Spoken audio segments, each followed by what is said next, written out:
হরিণডাঙ্গা নামে একটা ছোট্ট গ্রাম ছিল। সেই গ্রামের পাশে একটা ঘন জঙ্গল ছিল, আর সেই জঙ্গলে থাকতো অনেক পশু পাখি। সেই জঙ্গলে ছিল না কোনো হিংসা, কারোর সাথে ঝগড়াঝাটি, সবাই একসাথে থাকতো। কি গো বাদর ভাইয়া, কোথায় যাচ্ছ? আর বলিস না টুনি, আজ সারাদিন ঘুরে ঘুরে একটাও কলা গাছে কলা পেলাম না, তাই খাবার খুঁজতে যাচ্ছি। ও তাই বলো, আচ্ছা ঠিক আছে যাও তাহলে। কিন্তু তুই এত তাড়াতাড়ি হেঁটে কোথায় যাচ্ছিলি? আমি আমার পিস্তত দিদির বাড়ি যাচ্ছিলাম, অনেকদিন ওর সাথে দেখা হয়নি। টুনি আর বাদর যখন এমন কথা বলছিল, তখন আশেপাশে সবাই বলছিল, পালাও, সবাই পালাও, জঙ্গলে দাবানল এসেছে, সমস্ত জঙ্গল যে পুরো ছাই হয়ে যাচ্ছে। এ কি বাদর দাদা, এখন কি হবে? আমাদের জঙ্গল যে পুড়ে যাচ্ছে, আমাকে যে এখনই বাসায় ফিরতে হবে। টুনটুন যে ঘরে আছে, না জানি মেয়েদের কি অবস্থায় আছে এখন। এই বলে টুনি আবার বাসার দিকে রওনা দেয়।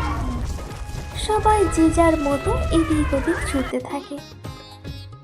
টুনি তার বাসায় এসে অবাক হয়ে যায়। আগুনে টুনির বাসাটা পুড়ে ছাই হয়ে যায়, আর তাছাড়া টুনটুনও মারা যায়। টুনটুন কোথায় গেলি রে মা তুই? হে ঈশ্বর, কেন এমন করলে? টুনি আর এখানে থাকিস না, আমাদের যে এখনই পালাতে হবে। না দিয়ে দি, আমি কোথাও যাব না, আমার টুনটুন যে এখানে মারা গেছে। কিন্তু টিয়ে টুনিকে অনেক বোঝায়। এরপর টুনিও জঙ্গল থেকে বেরিয়ে আসে। টিয়ে বোন, এখন আমরা কোথায় যাব? ওই যে দূরে একটি জঙ্গল দেখছি, আমরা ওখানে গিয়ে বাসা বানাবো। এরপর তারা গিয়ে ওই জঙ্গলে বাসা বানায়। টুনি সব সময় মন খারাপ করে থাকতো টুনটুনের জন্য। টুনি বোন, আর মন খারাপ করে থেকো না, যেটা ঘটে গেছে সেটাকে তো আর মেনে নিতেই হবে। এখন চলো তো দেখি আমার সাথে একটু খাবারের সন্ধানে যাই। এরপর টুনি আর টিয়ে খাবারের সন্ধানে বেরিয়ে পড়ে। যেতে যেতে টুনিরা অনেকগুলো হরিণ দেখতে পায়। সব হরিণ এক জায়গায় থাকলেও একটা হরিণ আলাদা বসেছিল। টুনি তখন ভাবতে থাকে, কি ব্যাপার, ওই হরিণটা সবার থেকে আলাদা কেন? নিশ্চয়ই ওর কিছু হয়েছে। টুনি তখন হরিণটার কাছে যায়। কি হয়েছে তোমার? তুমি এমন মন খারাপ করে বসে আছো কেন? আমার যে কেউ নেই, আমার মা বাবা সবাই দাবানলে আগুনে পুড়ে মারা গেছে, আমি এখন একা হয়ে গেছি।